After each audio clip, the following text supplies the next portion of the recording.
not write a memoir until she's processed the events of her life and figured out how she herself co-created, colluded in, and caused these events to occur.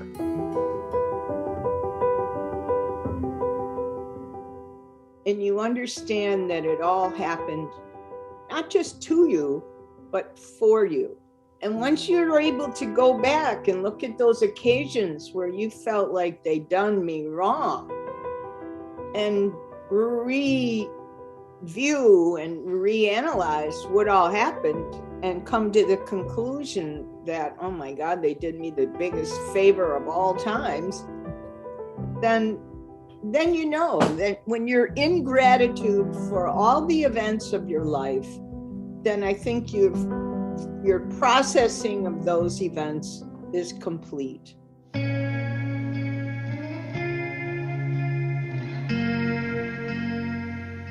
I think people in our tribe will be excited that one of our members has created a work that successfully reveals what we're up against, how hard it is to be a citizen of a culture for whom homophobia is a big deal, especially vis-a-vis religion. And you know, there's a lot of people right now who go around saying, I'm spiritual, but not religious. And they haven't necessarily found a path to mysticism. They have successfully left the oppressive institutions. But there's a big step between leaving what hurts and finding the light. And I think the whole point of this memoir, it explores one woman's journey from religious wounding to spiritual healing. I see my evolution in spirals.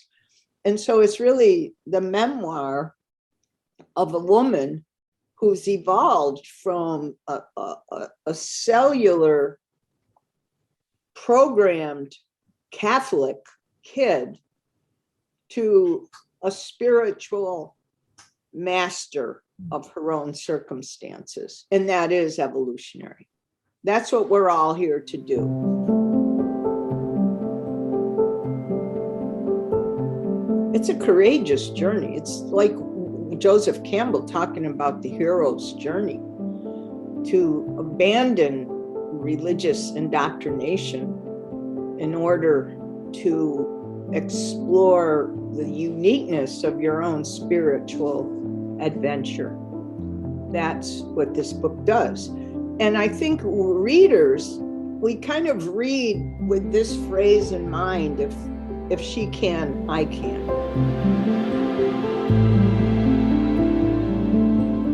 There's 30 chapters. There's probably 10 that refer back to LGBT. And there's 20 chapters that don't even mention it, because everything isn't about that. But why I went into the convent was about that, because a nun saved my life, because I was suicidal once I figured out at age 12 that I was queer. I wanted to kill myself.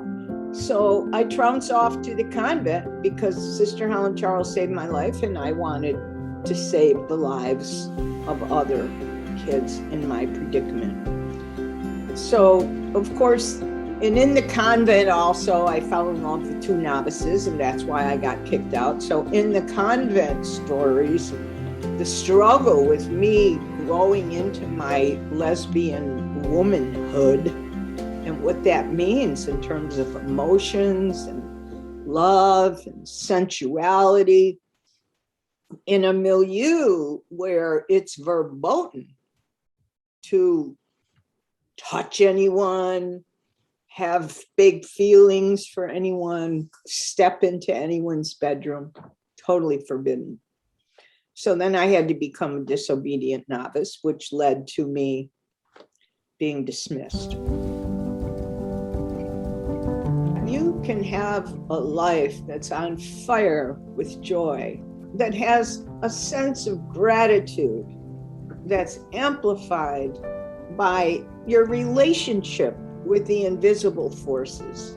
I think this is the mystic part of the queer mystic. Once we disinherit our roots and strike out on our own as spiritual kind of pioneers to create a relationship with the invisible divine forces that exist not just all around us. This is what I think of God, this air I'm breathing, this air in my lungs, all divine, all sacred, and it's going on inside me, it's coming on right on outside me.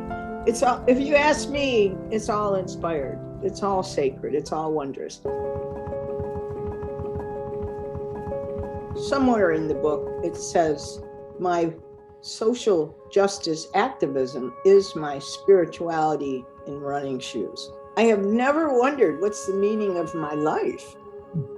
What's the purpose of my life? Because I have known it since the early days. The purpose is to get liberated from a sense of feeling separated, because that's all lies. So when we're in the presence of truth, there's a certain resonance in our bodies that causes us to know, oh yeah, this is the real deal.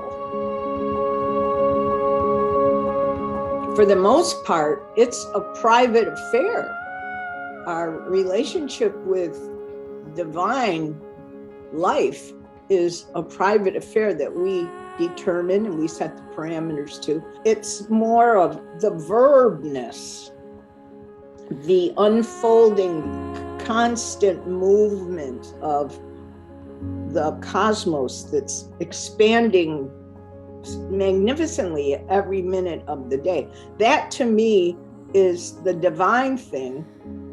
And I'm part of it because I'm a little chunk of creation. So I'm a particle. God's the wave. You can't see the wave, but you can see the particle.